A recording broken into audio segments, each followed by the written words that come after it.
हिमांशी जी, आपका रुख कर रही हूँ क्योंकि जब हम डिफेंस के लिहाज से इन तमाम पहलुओं पर चर्चा करते हैं तो बहुत ज्यादा जरूरी हो जाता है ये जानना और समझना कि आखिर किस लिहाज से ये डील की जा रही है। क्या यूएन किसी भी देश से ऊपर हो जाता है? जब यूएन ने प्रतिबंध लगा दिया तो आप उसे कैसे पार कर सकते हैं?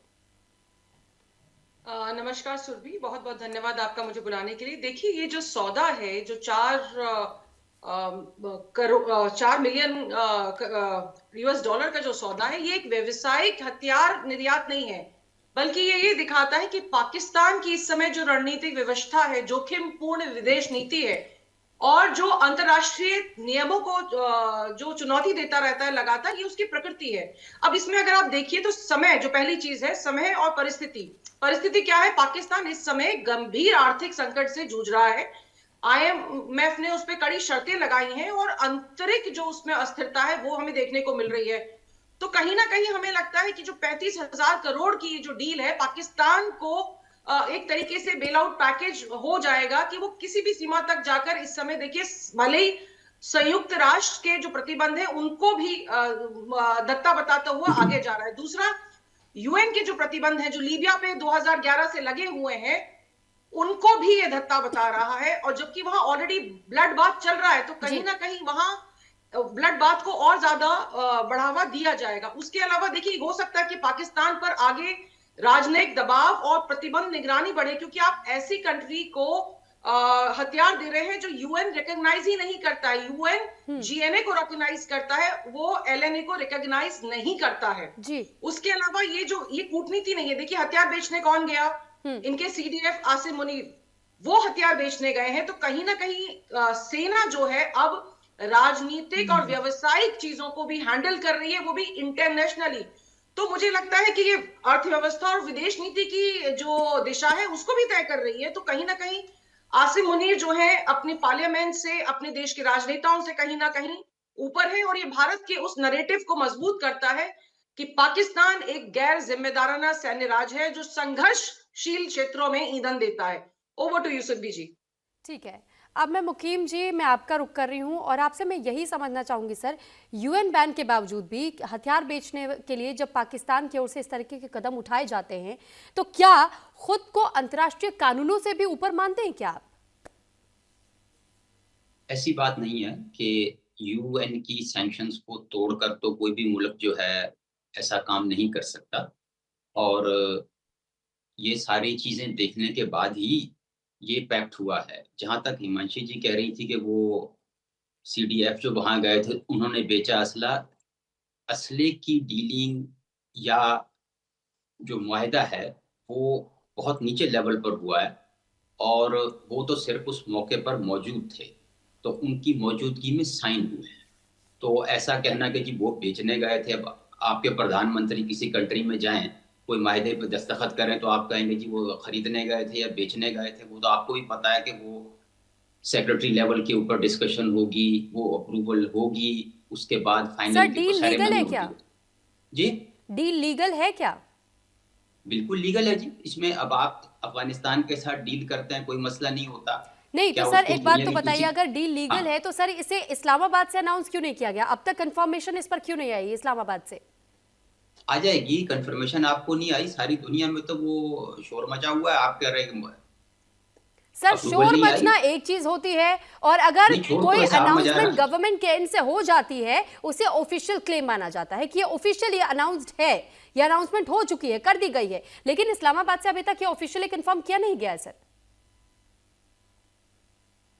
जब बिल्कुल कंफर्म है जी, मुआहिदा कंफर्म है। $4.6 बिलियन का पैक्ट है। 16 JF-17 लड़ाका तैयारे हैं, 12 मशाक ट्रेनिंग तैयारे हैं, और ये कोई 2.5 साल में कंप्लीट होगा।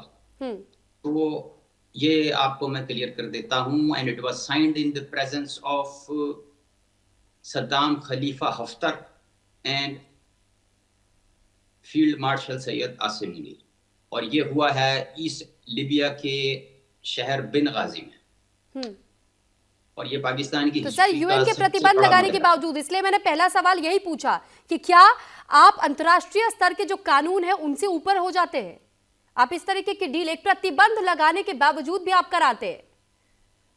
देखिए, इसमें अक़वाम मुत्तहिदा अभी तक कहीं इन्वॉल्व नहीं है और ऐसी कोई बात नहीं है कि जी अक़वाम मुत्तहिदा ने उनको कोई किसी रेस्ट्रिक्टेड लिस्ट के ऊपर रखा हुआ है। और अगर ऐसा हो वो मतलब आपका क्या ख़्याल है कि वो बग़ैर किसी क्लीयरेंस के इतना बड़ा मुआहिदा किया जा सकता है? ऐसा पॉसिबल नहीं है मेरी नज़र में। जी।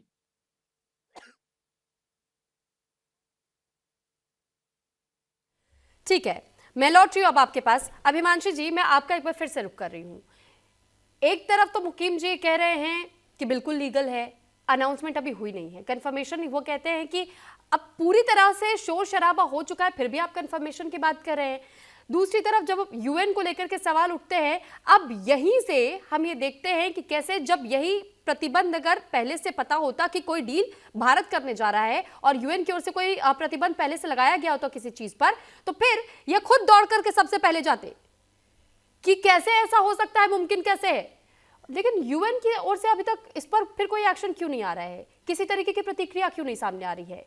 क्या ये सिर्फ उन कंट्रीज पर लागू होती है यूएन की डिसीजंस भी, या कोशिश की जाती है उनको दबाने की जो कि किसी तरीके से कमजोर या वीक हो जाए या उनको वीक कर दिया जाए? देखिए, मुकीम जी अपना पक्ष रख रहे हैं और हम अपना पक्ष रख रहे हैं, और हम दोनों का पक्ष, मुझे लगता है हमें सहमति में असहमति का विवेक होना चाहिए। लेकिन ये बिल्कुल सही बात है कि देखिए, जो एलएनए है, जिसको लिबियन लिबरेशन आर्मी कहते हैं, वो यूएन द्वारा रिकॉग्नाइज नहीं है। यूएन द्वारा जो रिकॉग्नाइज है वो है गवर्नमेंट ऑफ नेशनल अकॉर्ड, जो कि यूएन प्राप्त अंतरिम सरकार है, जो 2016 में स्क्रिमेंटो में समझौते से त्रिपोली में बनी थी। तो पहली चीज तो ये हो गई। उसके अलावा देखिए, यूएनएससी का रेजोल्यूशन जो है 2011 और 2025, इसका ये स्पष्ट उल्लंघन है कि जो लीबिया को दिए जा रहे सभी हथियारों, ट्रेनिंग और सामग्री पर पूर्ण प्रतिबंध लगाता है। देखिए, अगर किसी गैर यूएन जो यूएन मान्यता प्राप्त संस्था है, अगर आप उसके साथ हथियारों की डीलिंग करते हैं और कोई भी प्री अप्रूवल और एग्जेम्पशन नहीं लेते हैं, तो ये गलत है। और यूएन जो सरकार जो मान्यता प्राप्त है जीएनए में, अगर उनके साथ ये समझौता हुआ होता तो ये समझौता फिर भी वैध होता। पाकिस्तान जरूर ये दावा करेगा कि उन्होंने सारे कंप्लायंस पूरे किए हैं, लेकिन इसका कोई प्रमाण नहीं है। देखिए, प्रमाण शून्य बात कर रहे हैं। हाँ, मैं ये कह सकती हूँ कि पाकिस्तान की ये अब तक की सबसे बड़ी आर्म्स डील है, और उसके लिए उनको बहुत बहुत बधाई, क्योंकि ये अर्थव्यवस्था को हो जाता है सांस कि क्या लेने के इकोनॉमिक लिए। फायदा देखना जरूरी है ऐसे सिचुएशंस में, या फिर ग्लोबल पीस मैटर करता है? सुबिन जी, मुझे खत्म करने दीजिए प्लीज। जी। अर्थव्यवस्था को सांस लेने के लिए ये अब रेगिस्तान में खून बहाने के लिए तैयार है, एक ऐसे संघर्षरत सत्ता को हथियार देकर जो इनको तो पैसा देगा, लेकिन मासूमों का खून किस तरीके से बढ़ाया जाएगा। क्योंकि पहले भी हम देख चुके हैं कि एलएनए ने किस तरीके से त्रिपोली पर कई सारे जो आक्रमण है वो किए हैं, और मुझे लगता है कि कोई भी नैतिकता पूर्ण देश इस तरह के हालात में संघर्षरत क्षेत्र में हथियार नहीं देगा। Over to you Subbi ji.